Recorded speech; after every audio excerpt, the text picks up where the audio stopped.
some lessons from the start of minicamp. Plus, Aaron Rodgers says he will definitely retire a Green Bay Packer.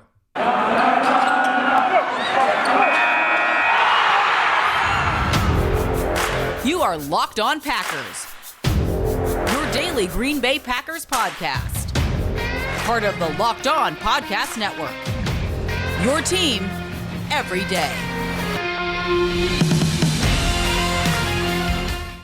You are Locked On Packers, part of the Locked On Podcast Network, your team every day. I'm Peter Bukowski, and I cover the Packers for The Leap, a newsletter I would love for you to subscribe to. Follow me on Twitter, Peter_Bukowski. Follow the podcast on Twitter, Locked On Packers. Like us on Facebook. Subscribe to the podcast, iTunes, Spotify, Google Podcasts, wherever you find podcasts, you will find Locked On Packers, the #1 Packers podcast on the internet, and the show for fans who know what happened. They want to know why and how. Thanks to everyone who makes Locked On Packers their first listen every day. And thanks to Blue Nile for sponsoring today's episode. Make your moment sparkle with jewelry from BlueNile.com. Locked On Packers listeners get $50 off purchases of $500 or more with the promo code Locked On at checkout. Minicamp opens up. QB1 is there. That seems to be the thing that everyone is most excited about, most focused on from all of this. And we're going to talk about the Aaron Rodgers of it all a little bit later. I know some of you have Aaron Rodgers fatigue, and so you did not follow the tweets breathlessly all day about who was doing what. And you were not one of the lucky fans who got to be at practice, got to see what was going on. These mini camp practices, 2 of the 3 are open to the fans, which is a very cool thing. And training camp, of course, open to the fans as well. Go check that out if you're in the area. And even if you're not in the area, go check it out. It is a great time. I have done it with friends and family. It's just a really fun thing to go and experience. There are people tailgate. It's crazy. Like people drunk at OTAs or at training camp. It's great. Drink responsibly. So a couple things. We talked about this on the show. There were things I wanted to see, and there were things I wanted to see. Okay, these are two different things. There were things I was curious about. How would this look? And then there were things I wanted to see. I wanted to see changes. I wanted to see the Packers do X, Y, and Z. We got some answers and some clarity on a number of those things. The first was, and these are connected, what would the Packers look like in nickel? How were they going to play? Because just from a personnel standpoint, we wondered, okay, if Quay Walker is not ready to go, can they play as much true nickel as they want to? Where you take a defensive lineman off the field, you're playing the 2 linebackers with the extra corner on the field. That's position A. We got an answer to that. I'll get to it in a second. Position B, the slot. Who was going to be there? How are the players going to be aligned? Who was going to be doing what in that alignment? We got an answer to that too. And then a couple different things I wanted to see. I wanted to see what was going on with the receivers, who was going to be making plays. And then what I wanted to see was Christian Watson making some plays with Aaron Rodgers, developing some of that chemistry. We're going to talk more about the chemistry piece of this and Aaron Rodgers' role later in the show. And another thing I really wanted to see was Aaron Rodgers playing in the backfield with Aaron Jones and A.J. Dillon at the same time. It was something that was extremely effective for the Packers last season, but they didn't do it very much. I think we're going to see it more this season. And if early minicamp returns are anything to be believed, to project forward, we're going to see that. A.J. Dillon in the backfield, Aaron Jones split out wide. Aaron Jones was top 5 in terms of non-receivers being split out wide, non-pass catchers, among running backs essentially.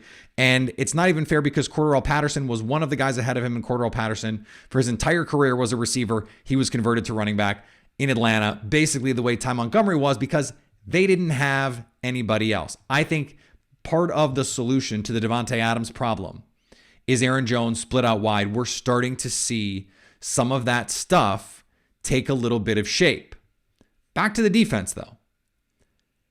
Quay Walker out there with the ones in nickel, which is their base. I know that's confusing, but they will be in nickel more than anything else, it seems like, right? Okay, so why is that important? He's a first-round pick. Okay, but in OTAs, Chris Barnes was running ahead of him. So already, Quay Walker is being given the opportunity to go win that job. And the Packers are big on competition. Matt LaFleur has talked about this ad nauseum. He wants the best guys out there. It's not just the best 5 in terms of the offensive line. It's not just the best 3 in terms of defensive backs.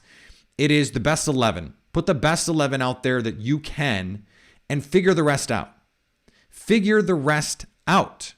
I love that about his style and what they're able to do.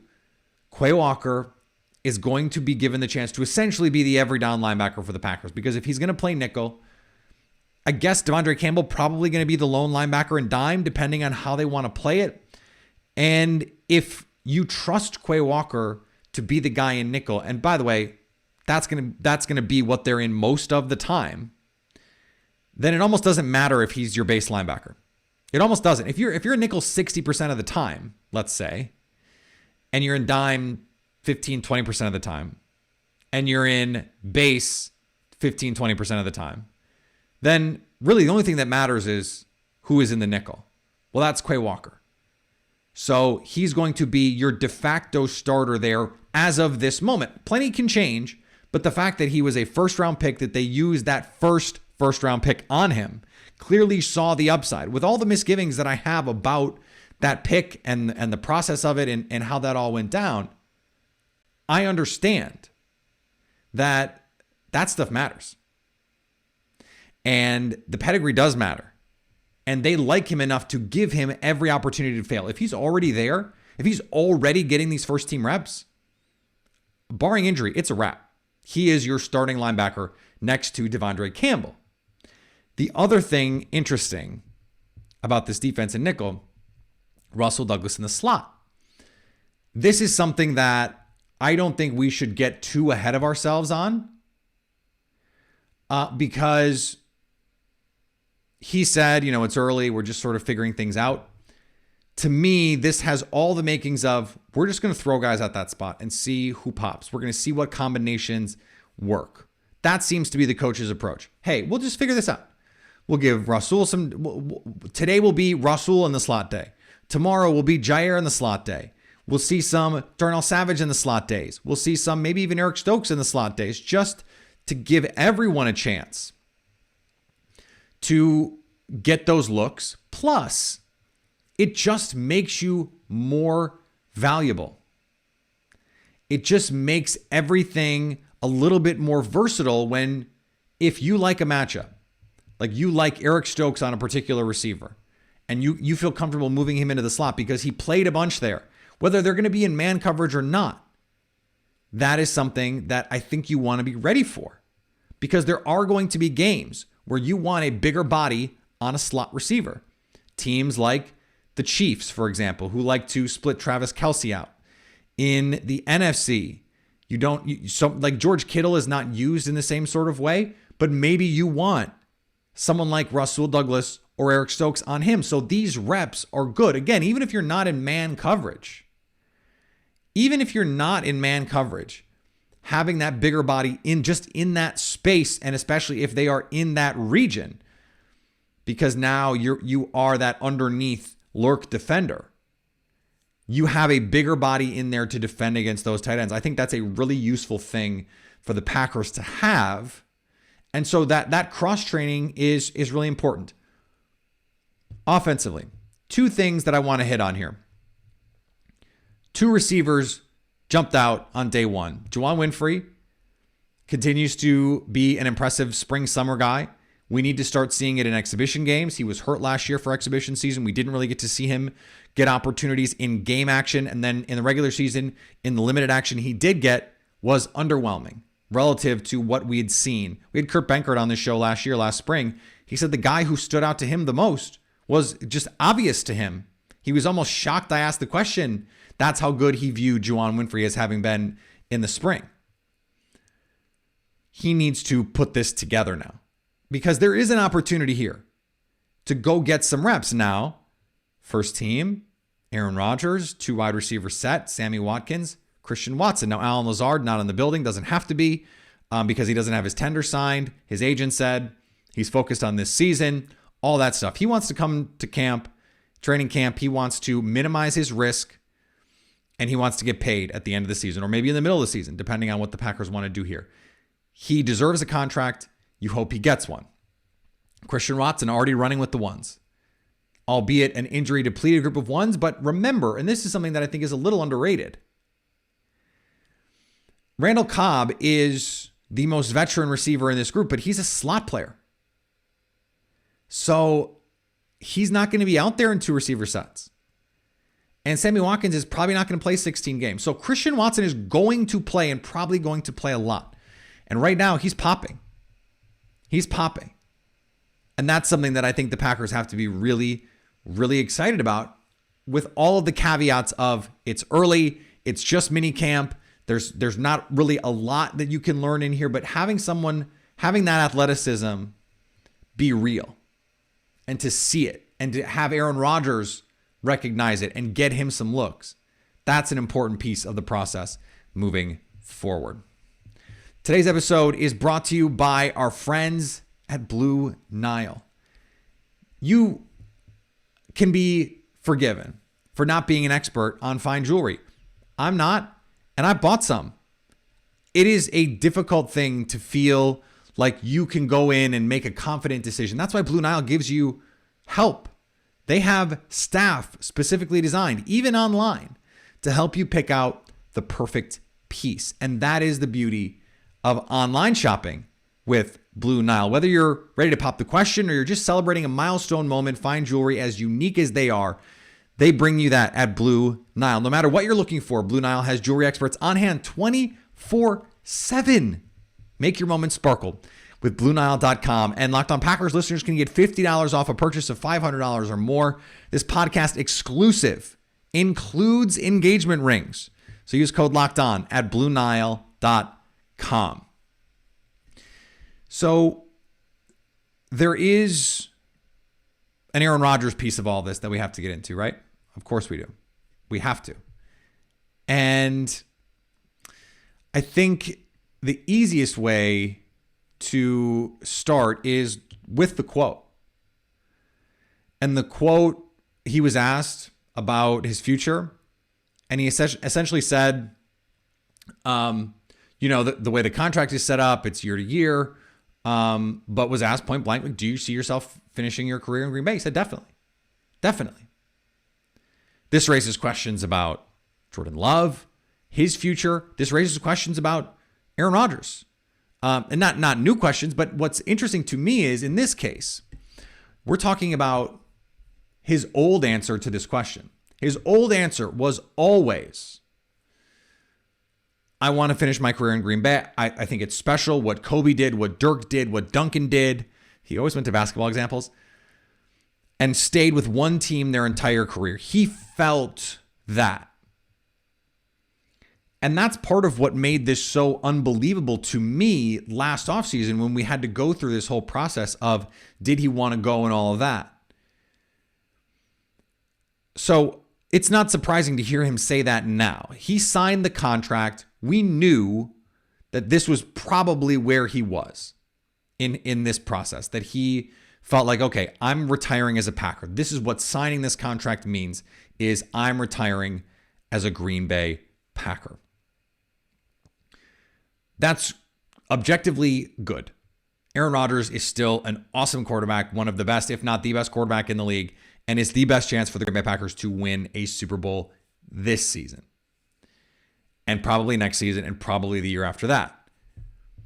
But a couple of things he said perplexed me a little bit. And one was, he was asked about recruiting Davante Adams. And he said, there was not really anything I could say to him. We talk almost every day. And I thought that was interesting because on one hand, I get it.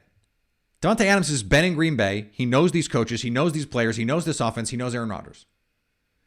So what is Rodgers really going to say in terms of, hey, let me sell you on the idea of being here? But at the same time, if you're Aaron Rodgers, I think a lot of fans are going, why didn't you don't have to beg, but give him the hard sell. Hey, come on. Let's win a Super Bowl here. This is your legacy. It means something to me to finish my career in Green Bay. Imagine what you can do. You can go down as the greatest modern receiver in Packers history if you stay. We can go down as one of the greatest duos of all time if you stay. Aaron Rodgers asked to be a recruiter. So where is the recruiting? But again, I also get the part of it that's like, what am I going to say? If he wants out, he knows all the pros. He knows all the cons. And I was just talking to someone in the league about this the other day. And, David Carr said that there had been a trade previous and that he'd been wanting to be traded for a long time. I don't know about that, but what this person in the league was saying was, this is not all about what's going on right now with Aaron Rodgers. That Davante just wanted to be somewhere else. He wanted to be closer to home, like he said. He wanted to play with Derek Carr, and there were some scars in Green Bay, and that Green Bay was maybe not his favorite place. I had heard that from multiple sources. So that's just the reality. I do think if you're a fan, though, you're going, could you try? Maybe. That would just be like, maybe. I get both sides of that one. Here's the thing I don't get both sides of. He was asked about building chemistry with his receivers. And his initial response was to say that it's really all about what the receivers do. I'm Reader's digesting it for you, but about the notes that they take and the things that they can retain and all that stuff, and about him communicating to them clearly.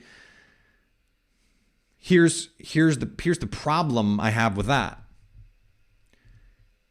You are Aaron Rodgers. It's up to you to set the tone. Everyone is looking to you. And so to start the answer with, it's about them.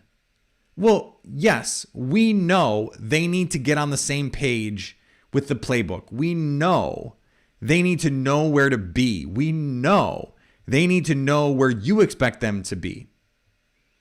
But don't you bear some responsibility as the leader of this team, as the quarterback of this team, as the guy who wants to win that second Super Bowl so badly? I hate to do this. I really do. It's just not the answer Tom Brady would give. It's not the answer Peyton Manning would give. It's not the answer I think Patrick Mahomes would give, or Justin Herbert, or Russell Wilson, or Dak Prescott. It's not the answer Kirk Cousins would give. Now, that doesn't mean it's the wrong answer. I think everything he said is right. That it is a lot about what they can do. The reason you start it that way and you frame it that way is because he wasn't at OTAs. He knows that's why the question is being asked. It's essentially, what responsibility do you have to be here, to show up, to make sure you maximize your reps? That's what he's pushing back against. And I understand the impulse to do that. I have also been on the record again and again saying it's not about whether Aaron Rodgers needs the reps. It's all about if these guys need the reps, and we know they do. The more reps with Aaron Rodgers would make it easier for him to communicate the things that he says he needs to communicate. That's the part of responsibility that he wanted to take. I have to communicate to them where they need to be, what the expectations are, all that stuff. That's true. 100% that's true. But guess where you need to be to do that? On the field. And guess what needs to happen? They need to be in the wrong place. And then you need to correct them. And then you can move forward. The more opportunities you have together to fail collectively, the more opportunities you have to learn. And so that's why being at OTAs with an entirely new cast of receivers matters. He also said, I'm all about production, not potential. We've got a lot of potential on this roster, not a lot of production. Fine. It's basically his way of saying you got to earn it. We're not gonna give you a spot based on being a first round pick or being a draft pick or whatever. And that's just as much about Amari Rodgers as it is Christian Watson or Romeo Doubs or anyone else. And that's right. And by the way, I'm fine with him saying that. That's true. And it's not about where you were drafted. It's not about how much talent you have. It's not about your physical tools. It's about, are you in the right place at the right time? Are you doing the things that we're asking you to do? Are you showing that you're retaining the information? And when you make a mistake and are corrected, do you make that mistake again? That's the thing. Davante Adams talked about playing at Aaron Rodgers' speed. Amari Rodgers slimmed down, apparently. Cut some weight, cut some body fat to get a little bit faster. We know Christian Watson is fast. But on a go route, Jair Alexander with him step for step, he's fast too. The NFL, these guys move at different speeds. So you have to get up to speed in order to play with a guy like Aaron Rodgers. So it's not a pure criticism of him. Unfortunately, there is a pattern of behavior. And some people freaked out when this was in an article a couple years ago from a player talking about it's always someone else's fault. I don't want to go down that rabbit hole. I'm not in those rooms. I don't know about that. I'm not going to sit here and say he's always shirking responsibility. No. All I'm saying is I think about quotes like that from former players. That one was anonymous, so it's not from the usual suspects that everyone gets mad about. When I hear something like that, when I hear it framed like that, it's just not the way that I would want to see it handled. Now, in some ways, far be it for me, right? I'm not there. I'm not Aaron Rodgers. I've never been in that circumstance. So I get it. If you want to push back that way, I get it. That's fine. It really is. The proof is going to be in the pudding, though. And you know, I think these questions are reasonable. Can Aaron Rodgers, he has changed the way that he is a leader over the last couple of years. You see it. You hear it from players. The way that the young guys talk about Aaron Rodgers now versus the way they did 5 years ago, which was to say they didn't really, is night and day. And so he can change and has changed as a leader. This was just one of those things that just sort of made my ears perk up a little bit. I was just like, I wish that hadn't been the take. I wish that hadn't been the answer. And I wish more often he would say it's on me. For a coach who says every day, for every failing, it's on me. It's not on the players, it's on me. I didn't get them ready to play. I would like to see the leader of the team, the future Hall of Fame quarterback, the 4-time MVP, the guy who sets the tone, who says, when I'm there, practice is different because I set the championship level tone. I want that guy to say, I need to set the tone for them. I need to be the leader that says, this is what the expectation is. I need you to follow it. I need you to come with me on this journey. I need to make sure that I'm getting the best from them. That's what I want to hear. That's all. I think everything he said is right. I'm just nitpicking here a little bit from a leadership standpoint because this is different. This is new for him to need to rely on these guys. And you can go back to 2018 when he was pissed about the effort and the execution from those rookies, from EQ, from MVS, and from Jamon Moore. And it turns out Moore is just not an NFL player. It turns out EQ is a borderline NFL player, although I still think there's more talent than we've seen on the field the last few years. We saw the tantalizing ability as a rookie. And MVS is a good player, but a very specific type of player. I didn't like the way that was handled either. Rodgers is hard on these young players, and I just don't know if that is always the best way to handle it in these circumstances, especially with the way modern athletes are. Today's episode brought to you by our friends at Built Bar. Caramel brownie. What do you think of when I say caramel brownie? Probably decadence, chocolate, deliciousness. How about healthy? You probably don't think of that, do you? Okay, but Built, they did it. They did it. 130 calories, 17 grams of protein, 4 grams of sugar in a caramel brownie Built Bar covered in 100% real chocolate. And you know, because it's Built, it's going to taste wonderful. It is going to taste amazing with all of the macros that you're looking for. Go to Built.com and use promo code LOCKED15 to get 15% off your order. That's promo code LOCKED15 for 15% off at Built.com. And thanks for making Locked On Packers your first listen every day. Make your second listen Locked On NFL. Our national NFL experts and insiders keep fans dialed in with the biggest stories and the latest news from around the league, because an offseason doesn't equal a break in the action. Follow Locked On NFL every day on the Odyssey app, YouTube, and wherever you get podcasts. One little note. We have a Summer Friday conversation coming up with Cassidy Hill from Packers News. She wrote an awesome monster feature on special teams on Rich Bisaccia. Will Compton gave her a ton of insight. It's a really cool piece, and we're going to talk about special teams, all of the stuff that she learned, the changes. They went through the botched plays and broke them down in detail. So I'm really excited to talk to her about that. That will be our Summer Friday conversation this week. Also, DK Metcalf, not at minicamp. Very unhappy with the way the contract negotiation is going in Seattle. Just something maybe to file away, to store if the Packers want to get a little crazy, get a little aggressive. Now is not the time to do it. But I don't know. Seattle needs to take a hard look in the mirror and try and figure out what they are. They cannot think that they are able to compete this year with Drew Lock. They cannot think that. But maybe they do. Follow me on Twitter, Peter_Bukowski. Follow the podcast on Twitter, Locked On Packers. Like us on Facebook. Subscribe to the podcast, iTunes, Spotify, Google Podcasts. Wherever you find podcasts, you will find Locked On Packers. And anytime you want to hit us up on the Locked On Packers fan hotline, you can do that, 920-341-3775 to stay Locked On Packers. Subscribe to the Elite.